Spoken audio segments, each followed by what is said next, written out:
Cuando terminemos de esto, se quedan y lo echamos a ver una presita.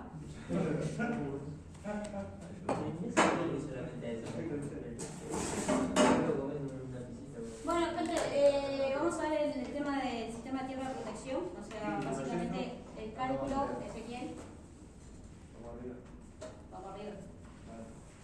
Bueno, el cálculo de la malla tierra, que en subestación el semestre pasado lo mencionamos, pero no fuimos al cálculo mínimo. No sé si recuerdan esto, que lo mostramos el semestre pasado, de todos los pasos que son para el cálculo definitivo de la malla tierra. Que primero se determina el área de aterramiento y el modelado del suelo, dimensionar el conductor, determinar las tensiones de toque y de paso las admisibles. Ahí en base a eso se hace un diseño preliminar, se calcula la resistencia de aterramiento, la corriente que circula por la malla y se hace esta cuenta. Si esta cuenta me da que estos dos valores que yo calculé antes, multiplicado uno con el otro, es menor a la tensión de toque, la admisible de acá, el diseño ya me sirve. Voy a los detalles constructivos de la malla, pero el diseño ya me sirve. Si no me sirve, calculo la tensión de mesh y de paso, que son dos fórmulas bastante extensas que hay ahí para calcular. Entonces calculo la de mesh. Si me da menor a la tensión de toque que calculé en este paso, me dice que sí, voy a este paso.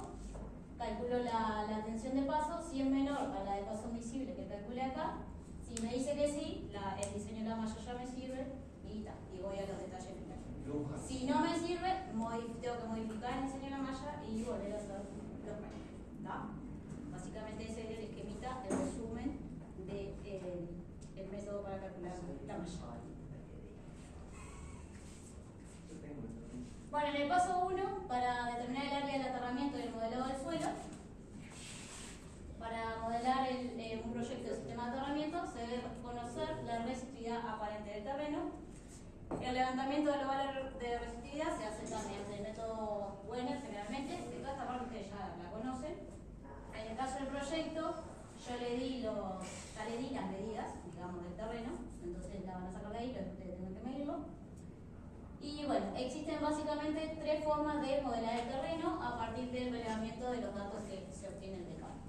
Uno es el modelo uniforme, que eso es cuando las medidas entre sí a diferentes distancias que yo hago mediante el método Wenner son menos del 10% respecto de una con la otra. Después tenemos el modelado de dos capas.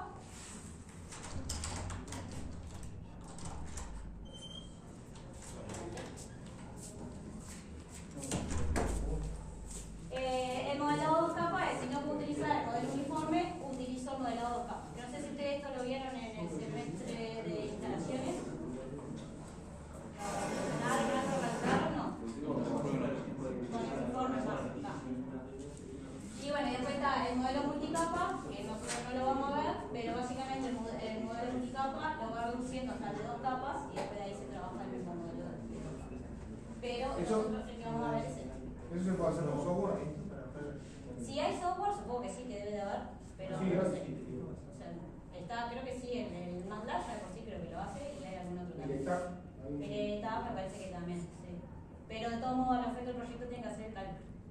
Lo pueden corroborar, pueden agregar como extra, así como, porque ahí me imagino que se pone los datos y te lo hace solo, básicamente. Está bueno, si lo quieren agregar, pero el cálculo para que lo tienen que poner igual.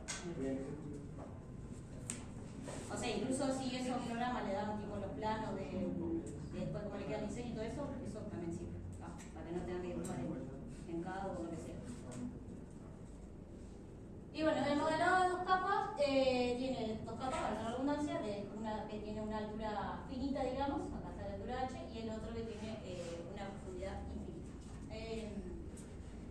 El cambio en los bordes de la capa se representa mediante el coeficiente de reflexión K, o sea, yo tengo la resistividad de la primera capa y la resistividad de la segunda capa. Y el coeficiente de reflexión lo obtengo mediante esta fórmula, que tengo ambas resistividades, o sea, P2 menos P1 sobre P2 más P2. El valor de K siempre anda entre menos 1 y más 1, eso no puede dar. Si le da un valor distinto, o sea, es imposible, no hay chance. O sea, matemáticamente, por cómo está constituida la fórmula, no hay chance de que les quede mayor o menor a 1 y menos. Bueno, la resistividad de 1, la primera la 2 la de la capa inferior. Y el coeficiente ya lo dije, de reflexión K puede ser positivo o negativo. ¿Hasta acá? ¿Se entiende? Es una fórmula normal que vamos a mostrar. Dependiendo de los valores de la diferencia entre la resistividad de la primera capa y la resistividad de la segunda capa, se muestra cómo serían las corrientes, cómo se distribuirían en ambas capas. Entonces yo tengo una corriente que se deriva a tierra.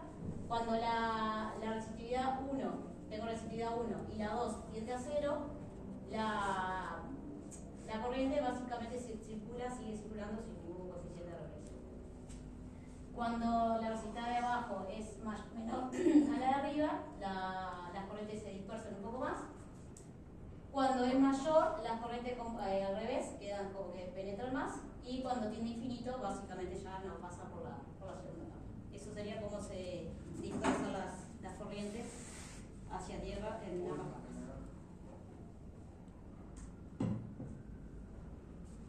Bueno, existen diversos métodos para la estratificación del terreno para dos capas. Entre ellos está el uso de curvas, que es el que nosotros vamos a ver, usando técnicas de optimización, que no lo vamos a ver, pero si usted lo quiere estudiar y hacerlo por ese método lo hace, y simplificado para estratificación del suelo en dos capas.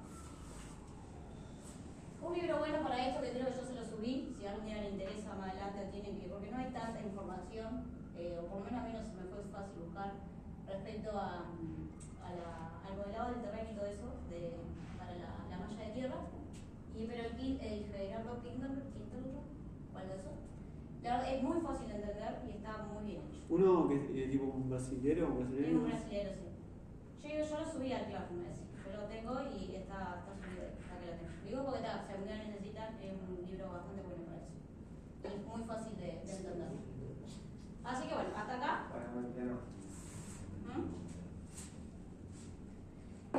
Vamos a hacer método de dos capas usando curvas.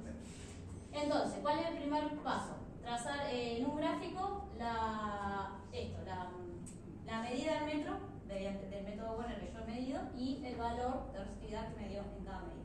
Entonces, yo llevo esos valores que se los di en la propuesta de proyecto. O sea, yo les digo en la propuesta de proyecto esos valores a tres, digamos a tres, por ejemplo, una medida así, otra medida así, otra medida así, una cosa así, distinta, no me sale la palabra. Pero me entiendo lo que quiero decir. Una medida así, la otra así y la otra así. Entonces, de eso hacen un promedio y al mismo valor de distancia sacan el valor de la resistividad. ¿Tá? Entonces, una vez que hacen eso, trazan esta curva. Según la distancia entre las picas, la resistividad, y hacen esta curva. Ahora, la curva va a tener una de las dos formas, o esta o esta. ¿Tá? Creo que el proyecto va a tener esta, pero en base a eso es cómo se tiene que seguir manejando después para el caso. O sea, que ascendente quiere decir que a medida que bajás es más. Ascendente más es a resistivo. mayor distancia, mayor resistividad. A mayor distancia entre las picas, voy a tener mayor resistividad. O sea, eso lo grafican y O sea, que cuanto más abajo, más resistivo también. Exacto. Y esta es al revés. Cuanto a mayor distancia, menor es la resistividad. Pero es eso. Ahí va. Bueno, el segundo paso obtiene la resistividad 1, que sería la de la primera capa, que para hacer eso, ustedes van a llevar una de estas dos gráficas, o sea, le va a dar una de estas dos maneras. Entonces, lo que tienen que hacer es llevar la curva, como que siguiendo la forma por la que viene, la llevan hasta que corta con el eje del así, y ahí le va a dar un valor de resistividad. ¿Tá? Entonces, ese valor, que sería para la distancia 0 en metros, es el valor de la primera capa. Eso lo van a anotar como el valor de la. Proyectamos horizontalmente nomás. O sea, seguís la forma de la curva. Va a ser casi una línea recta, casi. Entonces la van a graficar y les va a quedar así. Bueno, poner que siguen en una forma, ¿cómo decirlo? Así, la siguen proyectando así, la terminan de proyectar hacia que llegue a 0. O sea, no le va a dar a todo exactamente lo mismo. Quizás uno le va a dar 0,1 más, 0,1 menos, pero más o menos el valor. Obviamente que no van a tener una diferencia de 10 son por metro por la resistividad. Más o menos le va a valer un más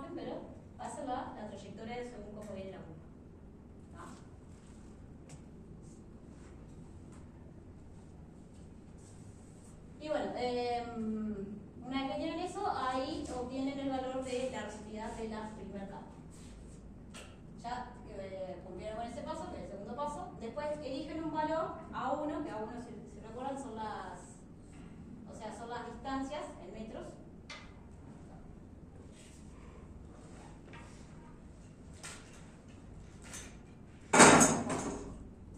Ustedes van a tener varios valores de A, que van a ser, no me acuerdo si 2 metros, 4 metros, 8 metros, cosas así. Esto es, ¿no?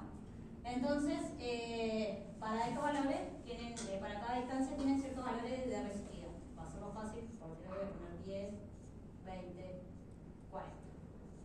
Más o menos. No son así, pero es para el ejemplo. Entonces, ustedes eligen un valor A1. Entonces, digo, yo elijo 2 metros. Ese lo eligen ustedes. Y llevarlo a la curva para tener el valor correspondiente de resistividad para A1. O sea que sería en este caso el valor 10. Acá tengo la resistividad según A. ¿Está? ¿Se entiende? Y bueno, y ahí tienen la curva para obtener este valor. Una vez que tienen este valor, hacen, según el comportamiento de la curva, de la que tuvieron antes. O sea, ustedes ya van a saber si la curva es ascendente o descendente. Entonces, depende de cómo les dé esa curva, va a ser la fórmula que van a usar.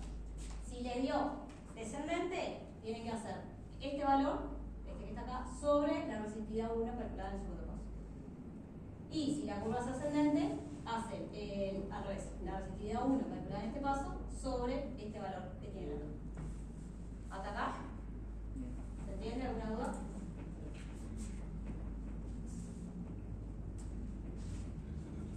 Eso les va a dar un valor, un número. Entonces, eso lo tienen que llevar a las curvas estas teóricas. Que lo mismo, si de la primera le dio descendente, tienen que utilizar esta gráfica. Yo estas curvas se las subo, o sea, acá porque no están 100%, o sea, no es que las vean acá clarito en Moodle ni nada de eso, pero se las subo digital al Classroom a cada una de ellas, ¿no? Para que las tengan mejor. Entonces, si les dio descendente, van a usar esta curva. Si les dio ascendente, van a usar esta curva. Entonces, esa cuenta que hicieron antes, vamos a suponer que usar la ascendente, esta cuenta que hicieron acá antes, les dio un valor. Ese valor que les dio acá, ponele que acá dice 07, 08, 09, ponele que les dio 0,75. Más o menos. ¿Tá?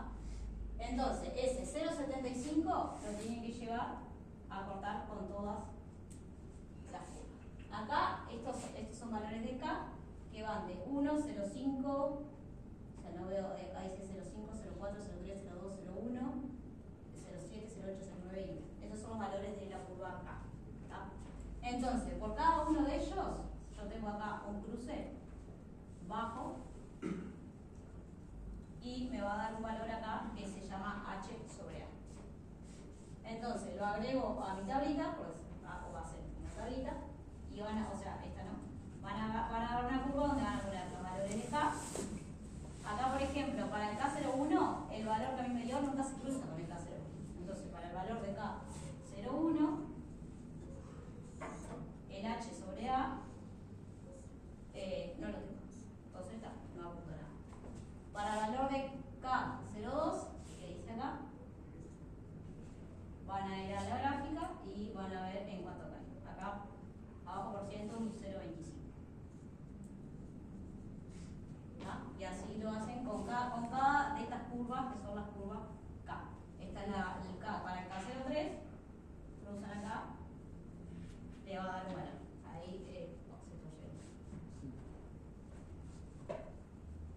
le va a dar 0,57.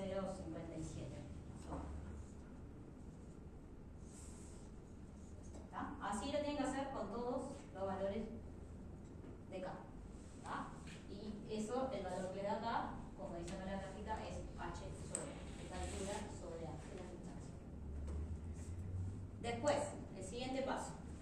Multiplican cada uno de estos valores por el valor A que eligieron acá. Multiplican cada uno de los valores obtenidos, H sobre A, por el valor elegido A1, en el que eligieron acá en el tercer paso. Y de este modo se obtiene H. O sea, si esto es A y esto es H sobre A, yo multiplico cada valor de esto por A, me queda H.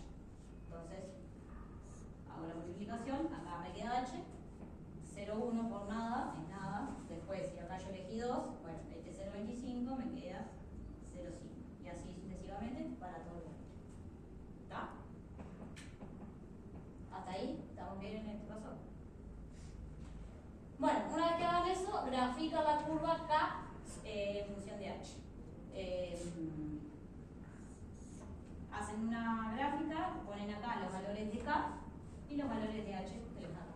Les va a quedar una curva, no me acuerdo de qué forma, pero les va a quedar una curva algo así. ¿Está?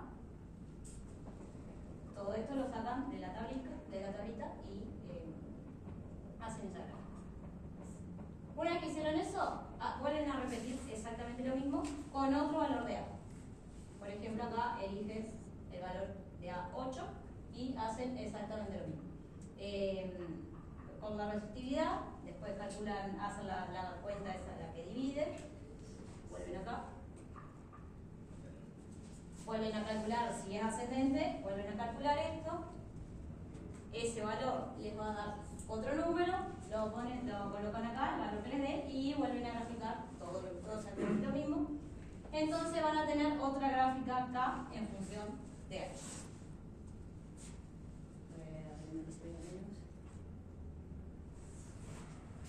Entonces, una vez que tienen todos los pasos, ya tienen acá el K, tienen acá otros valores de H, les va a quedar otra curva, por decirlo. Entonces, ponerles que les quede una curva así. ¿Está? En la intersección de esa curva, esto va a ser K y esto va a ser H. Si lo ponen al revés, al efecto de los valores va a ser exactamente lo mismo. Si ponen H acá y K acá, es lo mismo. En la intersección de esas dos curvas, saco el valor de H y el valor de K. ¿Se acuerdan acá qué valor era H? ¿Qué era H? La altura de la primera capa. Ahí va. Y K, ¿lo vimos al principio? ¿El índice de refracción? El coeficiente de reflexión. Ahí va.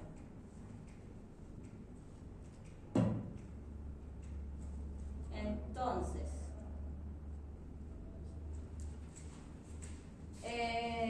obtengo K, obtengo H, ya saqué P1, la resistividad de la primera capa, acá despejo y puedo obtener la resistividad de la segunda capa. Y ahí tengo todo, hasta ahí tengo todos esos valores.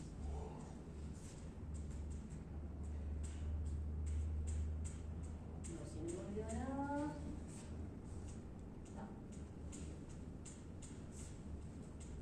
Hasta ahí solo tengo esos valores. No pasa ninguna servilleta. Luego de terminar el modelado dos capas, se puede deducir un valor de resistividad aparente utilizado, acá me voy a otro método gráfico de drenching que se llama. Para eso tengo que definir el coeficiente de penetración y el coeficiente de divergencia. Para esto ya tengo a cálculo alfa y beta. El H lo calculé en los pasos anteriores y acá ya voy a tener que tener una noción del área del aterramiento. O sea, van a tener que tener idea de cuánto, probablemente tengan las medidas de las dos subestaciones, probablemente les conviene tenerlas juntas. Por decir algo, capaz que acá tienen la subestación 1, que es la de UTE, y acá tienen la subestación 2. Van a tener esa medida, porque ustedes mismos la van a hacer y la pueden sacar de las páginas de UTE, que están los planos. Entonces ya van a tener una idea de el edificio, por lo menos cuánto va a ser. Y entonces, bueno, para empezar, por ejemplo, la malla de aterramiento, 1 metro para acá, 1 metro para acá. Bueno, ahí van a tener el área de la malla.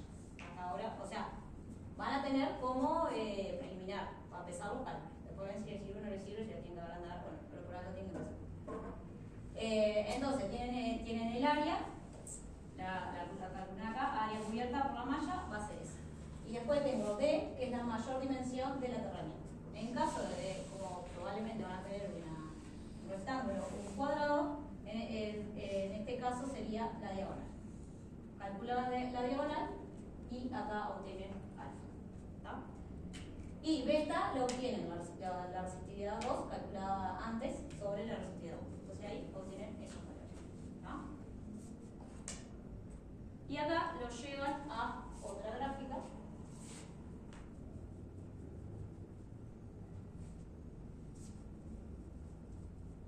Perdón que no tengo nada ahora.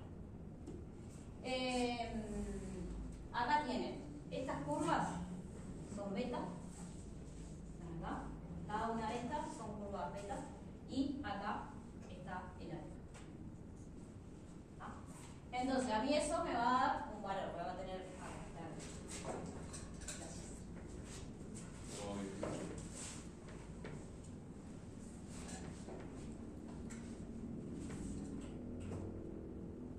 Entonces acá hago la intersección de alfa y beta en esta gráfica. Por ejemplo, si mi beta me dio 10. ¿Sí? Acá, por ejemplo, acá creo que dice 8, o no veo bien este valor. Por ejemplo, acá dice 10, acá dice 20. Si me dio 12, van a tener que graficar a mano una más o menos paralela y equivalente a la que tienen de 10, como 12, por decir algo. Eso lo tengo que hacer a mano. Y mi alfa me dio, acá tengo 100. Entonces hacen el cruce de esos dos valores. De beta, que son las curvas, con el eje de la sequía acá, que sería las alfas. Ese cruce, que lo tengo, por ejemplo, lo voy a tener acá, lo tengo que llevar al eje de las y. Entonces lo llevo acá y me da acá un valor. Acá esto es 5, 6. En este caso me dio 6. Este valor que tengo acá es N. Que N significa la resistividad aparente sobre la resistividad de la primera capa. Entonces, obtengo N, tengo la resistividad de la primera capa, ahí calculo la resistividad aparente. Ahí calculo no. Bueno, sí. Deduzco la resistividad aparente de todo el modelo de terreno. ¿Se entendió?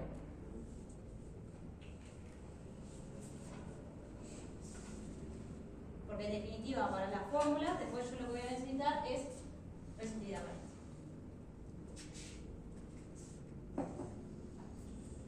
Bueno, y ahí terminó lo que es el primer paso, que es modelado del terreno. Llevo todo a una sola resistividad. ¿Está? Bueno, después esta parte del dimensionamiento del conductor, más allá que lo calculan, después siempre terminan poniendo uno de 50 milímetros porque lo dice la norma, pero bueno, el cálculo tiene que poner igual. El conductor de la malla de tierra se debe dimensionar considerando los esfuerzos mecánicos y térmicos que puede soportar. Tiene que tener la capacidad de conducción para llevar las corrientes a drenar por la malla de tierra, resistir la fusión y el deterioro mecánico bajo condiciones adversas de corrientes a drenar por la malla, ser mecánicamente confiable y con alto grado de resistencia. Los materiales empleados únicamente son cobre o aluminio. Luego para la malla de tierra se utilizan solo eso.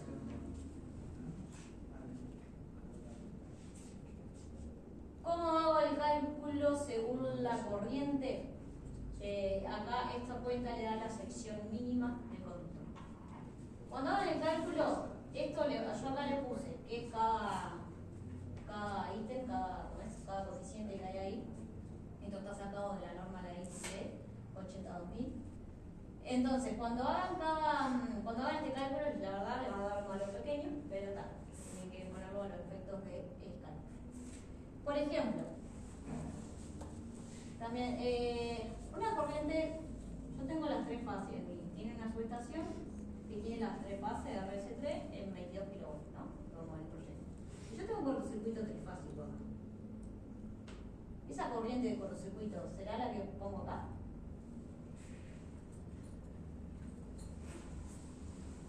Repita, por favor. Yo tengo, no sé, la subestación que te van a diseñar un cortocircuito entre las tres fases. Me interesa esa corriente de cortocircuito para el cálculo de la sección mínima de conductor de tierra. Y sí, porque tiene que, la corriente va a circular por buscar el. Porque está incluido en el peor caso. No, mediante un cortocircuito, si está puesto a tierra, la corriente se va a buscar el lugar con menos resistencia. Y va a ir a buscar tierra, ¿no? Debería soportar la. No es la transformadora. ¿Por qué va a buscar tierra acá? No es la transformadora. Y tiene que buscar un lugar donde ir, no sé, donde circular la corriente. Pero yo tengo una fuente acá. Ah. Acá hay un generador, o sea, generador de. Yo tengo una fuente, ¿por qué se me va a ir por tierra acá? Acá, este tipo de cortocircuito no se me va por tierra. No tengo, ¿dónde cierro el camino? Por más que tenga, por ejemplo, yo acá voy a tener un transformador que capaz que está cerrado. Está cerrado, Si la barra está cerrada, pero no cierro el circuito con tierra. Si no cierro el circuito con tierra, no tengo circulación si de no corriente cerrado, con pero tierra. si tenés la barra puesta, sí. ¿Cómo así? Igual en funcionamiento nunca la va a tener. Igual, esto igual va el próximo año, en un circuito trifásico, por más que esté a tierra, ¿cómo es que se dice? El cortocircuito es simétrico, no se me va nada por tierra. Porque por las tres fases circula la misma corriente. Ahora, si yo tengo dos fases tierra, sí. Si tengo una fase tierra, también. Pero el circuito, por ejemplo, el cortocircuito trifásico, por la malla de tierra, no va nada. ¿Y la despeja? El cortocircuito. Después la despejar, protecciones. Pero a lo que voy, que ese tipo de cortocircuito, para usted vea, o sea, la malla de tierra no va por eso, no la soporta.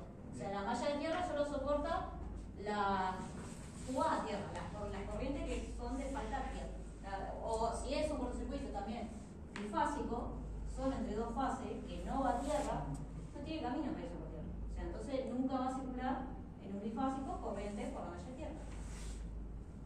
Pero ahí estamos hablando que tampoco hay riesgo de tensión de toque ni tensión de pasto porque no hay nada frente a red. O sea, eso lo soportan los equipos de potencia que están aislados. O sea, por lo menos que digamos que no son, nadie lo va a tocar. ¿Se entiende? En este caso se da cuenta de la progresión nomás. Claro, cuando sí, la idea se da cuenta de la protección y va por la protección. Pero la protección va a actuar, por más que sea a tierra, la protección también va a En actuar. ambos casos, claro. El tema es, bueno, que si hay elevación de potencial. ¿Cuál es la diferencia entre los equipos eléctricos cuando tienen un sistema puesto a tierra con otro aislado y no aislado? ¿Y qué diferencia hay? En los equipos eléctricos, ¿qué diferencia hay? ¿En qué equipo eléctrico? ¿A qué te refieres? Por ejemplo, no sé, un disyuntor. ¿Tiene alguna diferencia en sí o es? El disyuntor no le hace nada. O sea, la única diferencia es ¿qué pasa si yo tengo las tres fases, por acá pasa un disyuntor, pasa por el disyuntor, ponele, el disyuntor suponete que está cerrado, acá llegó una cruz, la representación del disyuntor, acá tengo los tres polos del disyuntor. Mi neutro acá, el que está alimentando eso, es aterrado, ¿está? Es un neutro aterrado. Y bueno, y acá una fase en algo se me puso a tierra. Sí. Acá a tierra. ¿En qué le afecta el disyuntor? El disyuntor nada porque no va a abrir el disyuntor. Ese es un primer punto. Es con neutro aislado, ¿verdad? Acá, por ejemplo, vamos a ver algún caso, neutro aterrado. ¿Qué pasa? Si va a tener neutro aterrado, va a tener una corriente, el neutro que tenga aterrado con el de fase se van a. Según la distancia que tenga, porque si está a larga distancia, tipo se va a perder con la resistencia terrena. Bueno, suma la resistencia, Claro. pero es despreciable respecto a la resistencia terrestre. Pero sí suma, pero no va a ser que la falta se va a terminar a cero. Claro. No va a resistencia infinita, es al revés. O sea, mientras vos tenés más distancia, es al revés, porque es como que vos tengas más tierra, por decirlo de alguna manera, en paralelo. Ah, claro. Si vos tenés cosas en paralelo, la resistencia cada vez menor. Entonces es al revés. Claro.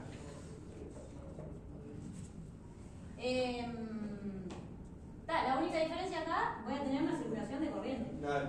Lo único que le afecta al disyuntor es que Como acá, la fase tiene es. que despejar esa falla. Pero la falta de tierra siempre va a estar alimentada por la resistencia de rodamiento. Entonces, en realidad, acá, las corrientes de cortocircuito a tierra, las resistencias están pensadas tal que no supere los 400 y el total. O sea, no va a ser tan grave. O sea, lo grave para el disyuntor es buscarse cortocircuitos entre las fases. Pero un cortocircuito de falta de fase a tierra no le perjudica para nada. Después, lo otro, ¿cuál era? ¿Qué pasa si tengo neutro aislado? O sea, yo no tengo acá aterrado y tengo una falta de tierra. No va a pasar nada. No, la corriente Depende de la corriente, es depende de la capacitiva. corriente. Claro. Es capacitiva, o sea, Va a circular. va a depender de la red, va a Claro. circular, pero valores muy pequeños. Claro. 8, 9, 10, 12, 15, no mucho, depende de la red. Ya vamos a tener dos fases. Pero ¿qué pasa con las tensiones? Se Se elevan las desequilibra. tensiones. O sea, yo acá tengo, si esta se me puso a tierra y yo tengo formado una estrella capacitiva, Sí, sí. entre estos dos, entre este y este tengo la tensión de fase. Desequilibra. O sea, entre tierra tengo la tensión de fase. Pero en realidad, igual al disyuntor no le afecta. No, si quiere falta más.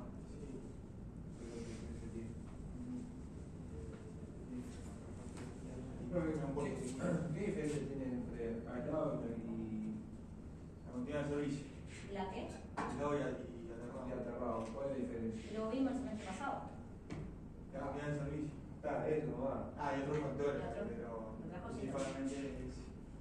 O sea, no es lo mismo tener un neutro aislado que aterrado. Siempre es mejor neutro aterrado. A los efectos de protecciones, a los efectos de evitar sobretensiones,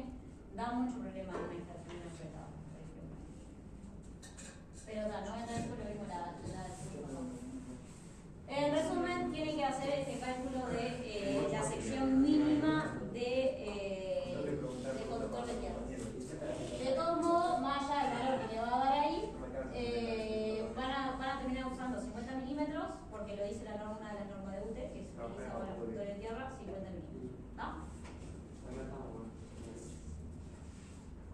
No sé si ustedes hicieron también lo mismo cuando hacían los cálculos de secciones en baja tensión, o sea, yo cuando lo hice con el plan viejo por lo menos yo hacía, que hacían, no sé, por corriente admisible, la caída de tensión y resistencia mecánica. Siempre terminaba poniendo resistencia mecánica porque la caída admisible era nada, o sea, la hacían en cálculo pero era nada. Bueno, acá básicamente es lo mismo.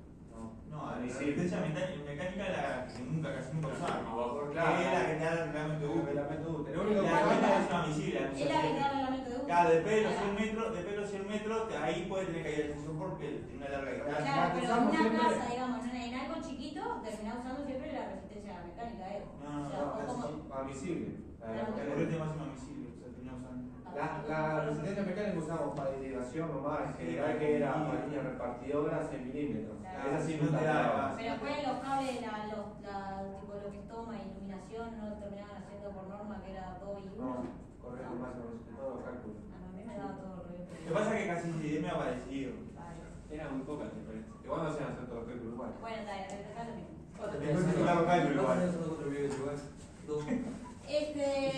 Bueno, está, hasta acá, paso 1 y paso 2.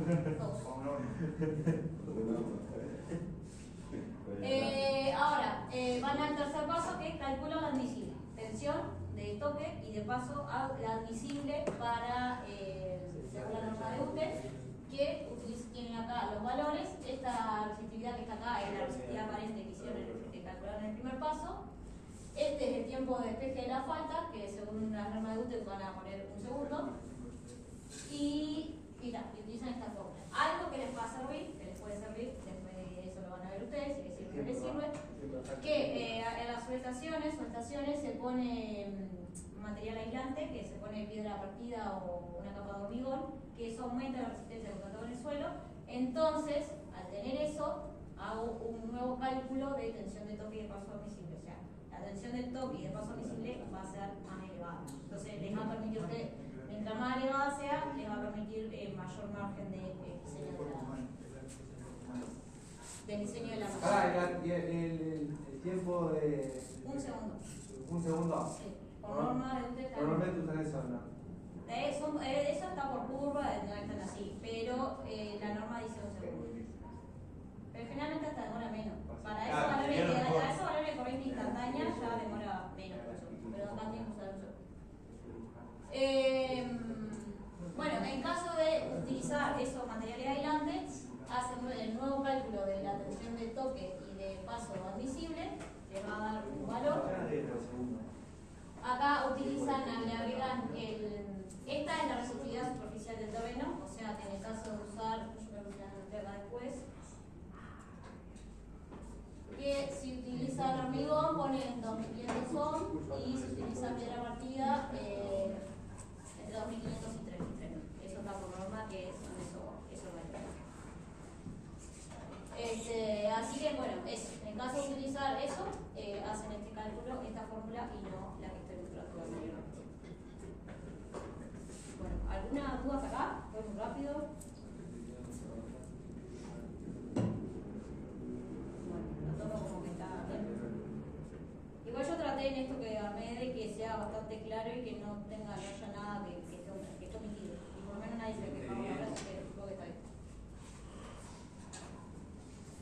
Después, el diseño preliminar de la malla de tierra. Ya calcularon, tienen el preliminar, o sea, por lo menos el área ya la tienen, ya saben porque la tuvieron que calcular antes. Ya tienen la tensión de toque de paso admisible, ahora van al diseño de decir, bueno, tengo mi malla de tierra va a tener esta área, ahora defino cuántos, voy a hacer una rejilla, cuántas picas voy a poner, a eso se refiere con el diseño preliminar. O sea, van a armar, básicamente arman acá el diseño, entre rejillas y jabalines que van a enterrar horizontalmente. Al principio ponen algo coherente, no tienen por qué poner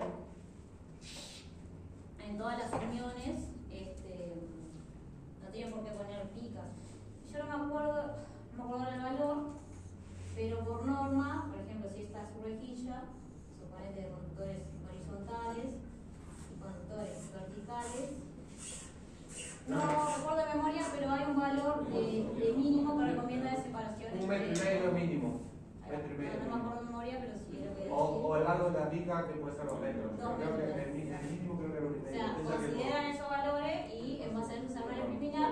Y las picas, si tienen algo así, por ejemplo, deben de poner algo para arrancar, por ejemplo, algo tipo así. Profe, ¿y ahí usted qué acepta? ¿En soldadura isotérmica? Sí, o- tiene que ser eso. Igual eso yo no es que se los pida. No, pero está, te estaría bueno. Igual Por norma es ahora eso. se usa Y como hay unos un tipo- uniones también. Sí, como si fuese un caminal. Ahí va, sí. Pero, o sea, la norma acepta cualquiera de las dos. Preliminar, arman algo más o menos por ahí. Así, no tienen por qué poner una pica, por ejemplo, en cada unión, por decir algo. Entonces, en base a eso van a tener el total de conductores horizontales, verticales y la cantidad de picas.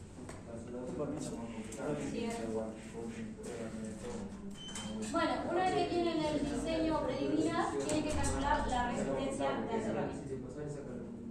Muchachos, una vez que la que tiene el diseño, tiene que calcular la resistencia de aterramiento. No voy a entrar acá en el detalle de cada fórmula, pero va a fórmula escrita y claro qué es lo que tienen que poner en cada valor. Esto creo que ustedes ya lo tienen que haber visto, según Sebra y la otra es según Schwartz. ¿La vieron? ¿Ustedes la vieron? ¿Han visto los años acá? Y estos cálculos ya los tienen sabidos, digamos. Entonces está. Lo pueden hacer por cualquiera de los dos métodos, por uno, y si quieren hacerlo por dos, lo hacen por dos. Pero el tema es que tienen que calcular la resistencia total de aterramiento. Acá está anotado que es cada coeficiente, cada valor. Esto también se los pasé limpio de cómo calcular los valores estos. Y bueno, hasta ahora habíamos calculado la resistencia. Ahora es la corriente que va a circular por la malla. Para tener la corriente de cortocircuito, para el cálculo de la malla a tierra, se debe considerar los cortocircuitos a tierra en los diferentes niveles de tensión. En el caso de esta suplementación, sobre el nivel de tensión, o sea, no van a calcular en baja, lo tienen que hacer en base a eso. Prestando atención al sistema de aterramiento del neutro, tanto de la fuente y el sistema de aterramiento de la propia instalación. A los efectos de este curso, se considera faltas de cortocircuito una fase tierra, sin entrar en detalle, que esto lo van a ver el año que viene, o si alguno ya lo ha cursado, de lo que son las componentes simétricas, asimétricas y combinatorias. El cálculo de la corriente de efecto, cuando se trabaja bajo régimen de neutro aterrado, es para el cálculo de corriente de una fase a tierra es la tensión de línea sobre raíz de 3 por la resistencia de aterramiento. Esta resistencia de aterramiento es la resistencia de aterramiento que tiene U, del lado del nivel de tensión que yo les está dando. Porque toda instalación en media tensión, yo no aterro, o sea, en una subestación o un cliente en media tensión no aterra el neutro. Esto se lo da la fuente, la fuente tiene el neutro aterrado. Este valor se les puede dar, o cuando no lo da, por la norma dice que utilicen, no me acuerdo si 400 o 500 amperes como valor de tierra. O sea, es más, la resistencia está calculada para no superar ese valor de 400 y 500 amperes para cada nivel de tensión.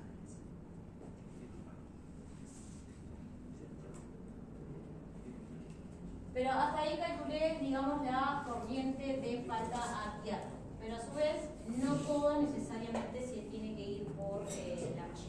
Entonces, calculo que la corriente que va por la tierra es la corriente de falta, que calculé en el paso anterior, por el factor de decaimiento, por lo que efectivamente el componente divisor que se va, lo que realmente se va para la malla tierra.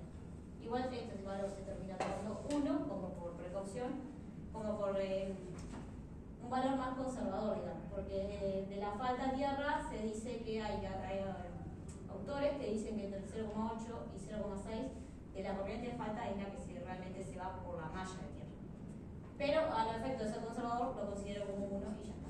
Pero sepan que ese valor está en la norma del experimento. Y el factor de decaimiento significa esto. Acá que yo tengo una falta a tierra,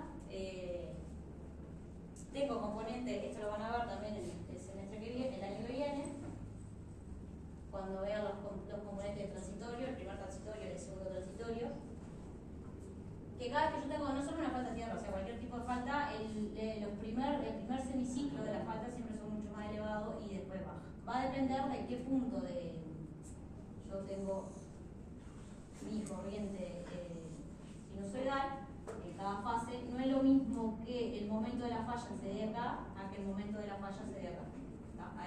Y después en base a eso tengo una componente transitoria y una subtransitoria, que tampoco vamos a entrar en detalle en eso ahora porque lo van a ver el año que viene, pero se refiere a eso.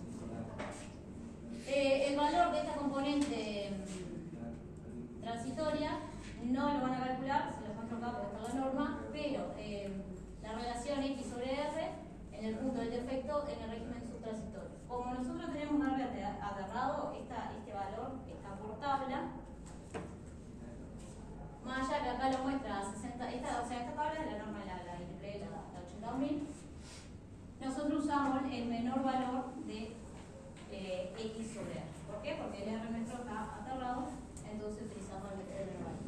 Y como nuestro tiempo de despeje de falta es 1 segundo, bueno, según la tabla, utilizo 1,0. Profe, X sobre R, que es la inductancia y resistencia. Sí, de toda la línea, de todo. Pero no es algo que lo vaya a calcular, es tipo, bueno, usamos esto y ya está. No le varía mucho tampoco, es 1,036.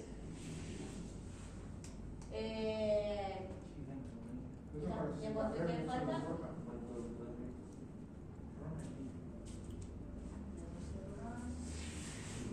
¿Eso es lo que dijiste hace 5 minutos que era 1? No, este era 1 es el SF. Este factor No, tiempo estamos hablando. Esto sí, porque esto es la duración de la falta y como por norma decimos que me empató los cálculos se dice 1 segundo, por eso voy acá al 1 segundo. Y de eso todo, porque también dice la norma que cuando utilizo el neutro aterrado, utilizo la menor diferencia entre X sobre R.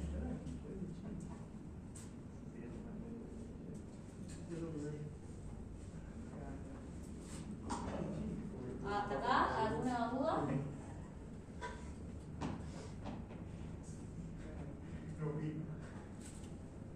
Y bueno, el siguiente está el factor de división de la corriente, que esto era lo que le decía que se dividía. Bueno, la corriente que circula por la malla puede no ser el 100% de la corriente de falta. O sea, su valor va a estar siempre entre 0 y 1. O sea, 0% y 100%. El cálculo de ese factor de división va a depender de la red de tierra y es difícil de modelar. Algunos autores recomiendan tomar valores entre 0,6 y 0,8. Pero a los efectos de la norma, si yo tomo un valor 1, es más conservador porque voy a considerar mi cálculo de malla con mayor corriente de derivación de tierra. Entonces utilizo ese valor ese valor básicamente como no está, es lo mismo, pero le pongo, si lo voy a utilizar como uno obviamente. Y hasta acá teníamos el cálculo de la corriente que va a circular por la malla libre. Entonces, acá en el siguiente paso calculo la parte de la elevación de potencial de la corriente que circula por la malla y mi resistencia de aterramiento. Si ese valor es menor al dato candecible, ya vale. Y si no corresponde esta fórmula, ahí es que tengo que pasar a calcular los otros valores. Bueno, ese cálculo de la corriente de la malla por la resistencia de la malla se llama elevación de potencial y se denomina GPR. Los datos IG y RG los calculé en el paso 5 y 6. Y bueno, lo que dije recién, que si se cumple ya esa fórmula, el diseño ya se acepta y no tengo que hacer más nada, o sea, voy a los detalles constructivos. Y si no cumple esta fórmula, o sea, si esto es mayor que esto, ahí tengo que seguir por los siguientes pasos. Generalmente, la elevación es mayor a la tensión de toque admisible. Entonces tiene que calcular lo siguiente. Los siguientes pasos son la calculadora de tensión de mesh y la tensión de toque, que acá estarían las fórmulas. No voy a entrar en detalle de cada ítem, pero están bien escritos en la presentación.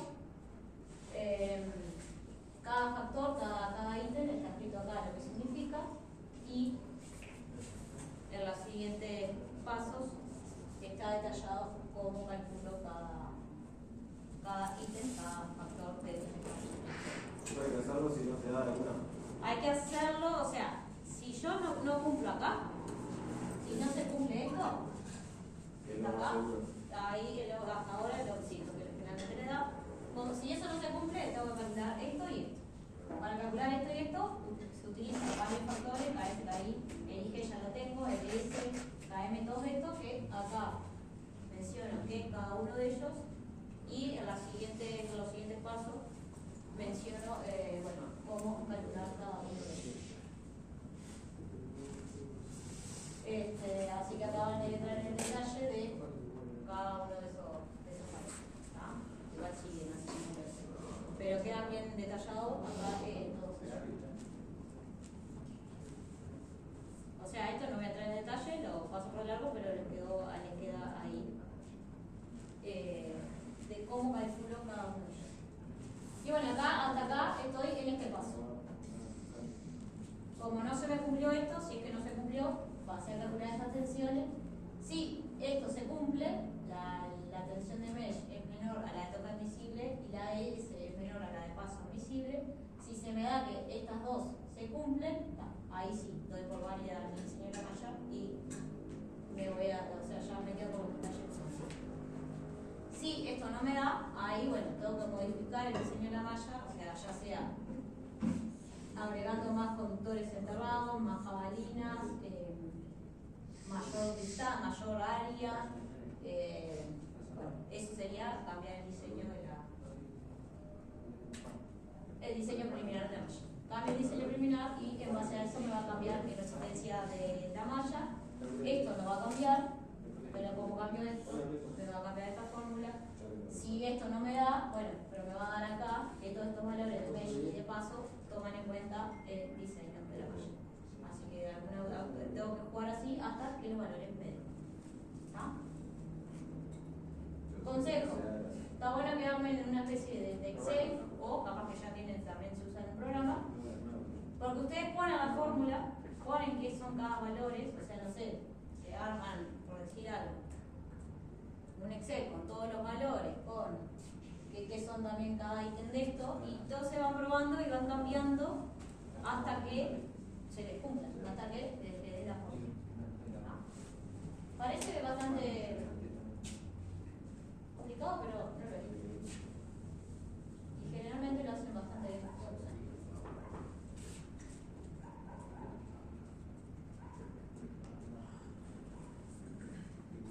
Y bueno, eso es todo. No sé si les queda alguna duda. Los que no tienen grupo, recuerden decírmelo, así lo voy anotando, o el que sea que se lo hacen solo también. Y nada, arranquen a hacer lo que puedan. Aunque no arranquen con todo, bueno, pueden arrancar por decir algo por esto, para ir viendo los cálculos. Tienen que leer bastante, tienen que investigar. Yo acá traje impreso las normas que más se usan, que son las que yo les colgué. Porque yo hablo mucho valoreo, obviamente que lo valoreo, no sé, pero subrayé todo lo que se aplica al proyecto, digamos.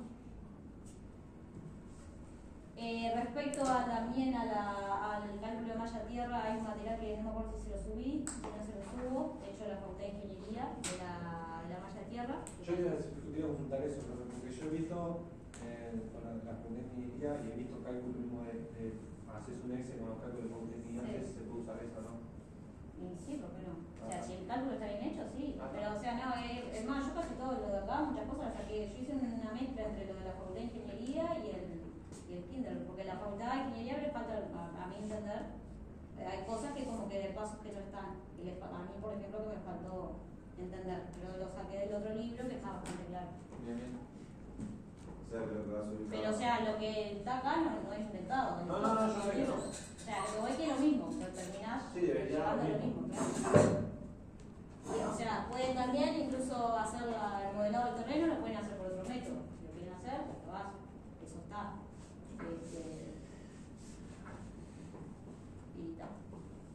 Y la norma inglés creo que está en inglés. O no me acuerdo si la conseguí en inglés o en español, pero esa creo que ya se la subí. Pero esa la subí ahora junto con este material.